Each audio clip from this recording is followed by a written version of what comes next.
अस्सलाम वालेकुम मेरे सादा से पाकिस्तानियों। मेरा नाम रेहान तारिक है और आप मेरा यूट्यूब चैनल और फेसबुक पेज देख रहे हैं। करोड़ हा दरूद आकाए दो जहान नबी मेहरबा मोहम्मद मुस्तफ़ा सल्लल्लाहु अलैहि वसल्लम पर। इस दुआ और इस उम्मीद के साथ इस व्लॉग का आगाज करते हैं कि अल्लाह रब्बुल इज्जत इस मुल्क पाकिस्तान की हिफाजत फरमाए।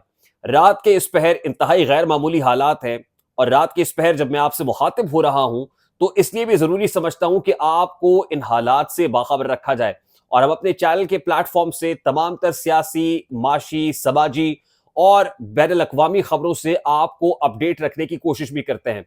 मेरे सादा से पाकिस्तानियों, हालात इसलिए गैर मामूली हैं कि पाकिस्तान जैसी न्यूक्लियर स्टेट की जो जुग्राफियाई हुदूद हैं उनको पायमाल किया गया है, उनको ब्रीच किया गया है।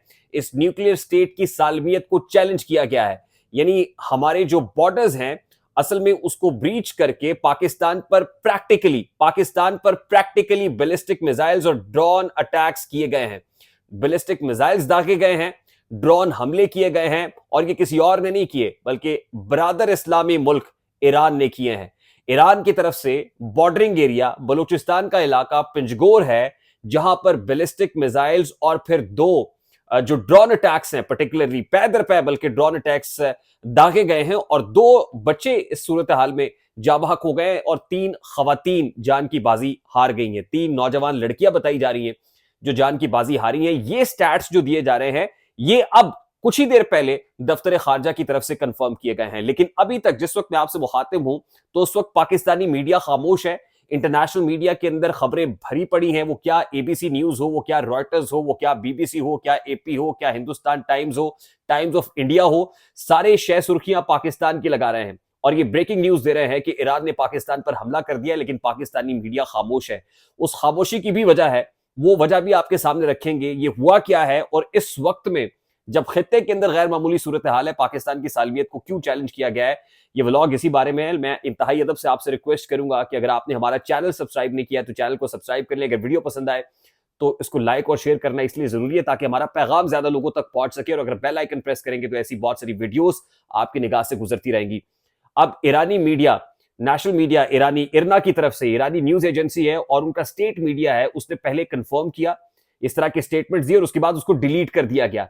इरना की तरफ से यह क्लेम किया गया कि पाकिस्तान के बॉर्डरिंग एरिया बलूचिस्तान में पिंजगोर के इलाके में पहाड़ों में मौजूद मिलिटेंट ग्रुप जैशुल अदल, जिसको आर्मी ऑफ जस्टिस भी कहा जाता है, उसके 2 बेस कैंप्स को अटैक किया गया है, दहशतगर्दों पर वार किया गया है और एक ऐसे वक्त में हुआ है जब एक रोज पहले मंडे को ईरान ने सीरिया और इराक के ऊपर हमला किया था। सीरिया में जो हमला हुआ वो इस्लामिक स्टेट के ऊपर हुआ जो एक सुन्नी मिलिटेंट ग्रुप है और उसके बाद इराक में जो हमला हुआ वो यूएस काउंसुलेट के बिल्कुल करीब हुआ जहां पर ईरान ने यह क्लेम किया कि वहां पर जो इजरायली स्पाई हेडक्वार्टर है वो मौजूद था और इजरायली स्पाई हेडक्वार्टर को ये जो है इस पे हमले में तबाह करना मकसूद था।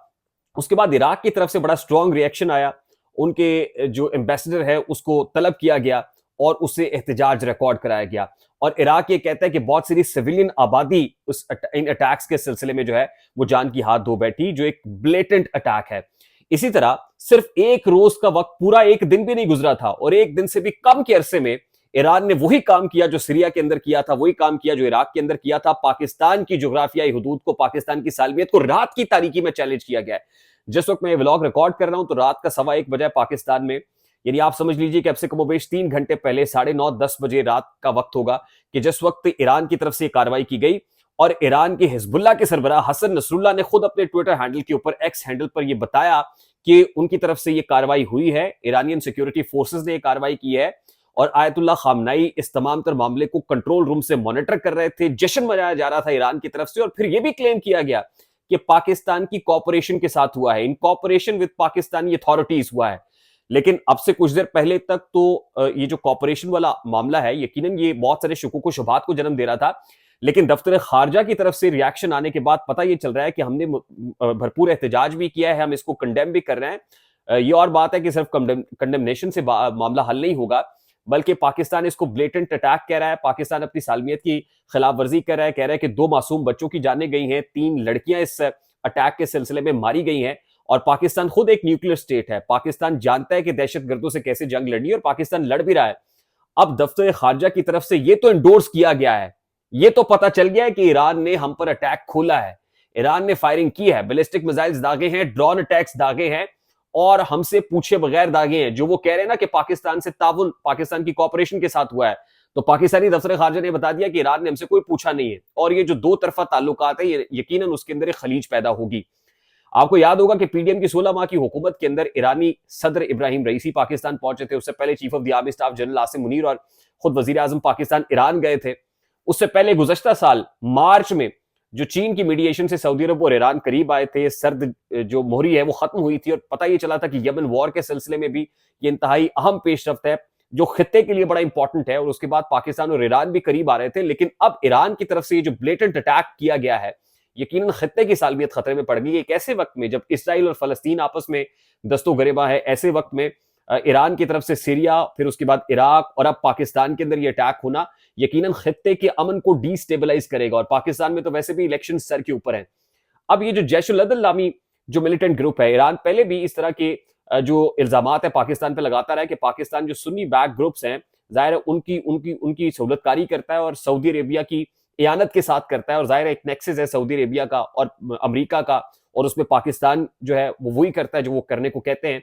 लेकिन सऊदी अरेबिया और ईरान के करीब आने के बाद ये कभी इम्कानात थे कि इससे पाकिस्तान और ईरान के ताल्लुकात भी बेहतर होंगे, और होता हुआ नजर भी आ रहा था। लेकिन आज के बाद जो आज कार्रवाई हुई है, इसके बाद अगर कहीं ताल्लुकात में कोई मस्बत पेशरफ्त थी भी तो उसको भी डेंट पड़ता हुआ महसूस हो रहा है। और आने वाले दिन मुझे को अच्छे दिखाई नहीं दे रहे, खासतौर पर ऐसे मौके पर जब पाकिस्तान में इलेक्शंस में महज 18 रोज बाकी रह गए हैं, पाकिस्तान में कैंपेन्स चल रही हैं। मौलाना फजलुर रहमान पहले ही कह चुके हैं कि बलूचिस्तान और जो केपी है उसकी सिक्योरिटी सूरत हाल ठीक नहीं है।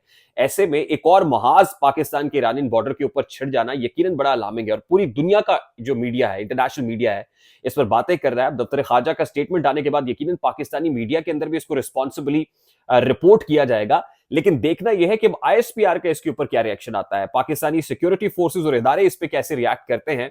और रात की तारीकी में बहुत सारी डेवलपमेंट्स अभी हो रही हैं, पाकिस्तान इस पे कैसे रिस्पॉन्ड करता है, रिटेलिएट करता है, एम्बेसडर को बुलाया जाता है, दोनों मुल्कों के ताल्लुकात में आने वाले दिनों में क्या अहम मोड़ आता है, यकीनन ये सारी चीजें बड़ी अहम है। लेकिन अभी तक की जो इन्फॉर्मेशन हमने आपके साथ शेयर की है, उम्मीद है कि वीडियो आपको पसंद आई होगी। अगर पसंद आए तो लाइक और शेयर करना मत भूलिएगा। अगर आप हमारे चैनल पर नए हैं तो चैनल को सब्सक्राइब कर ले।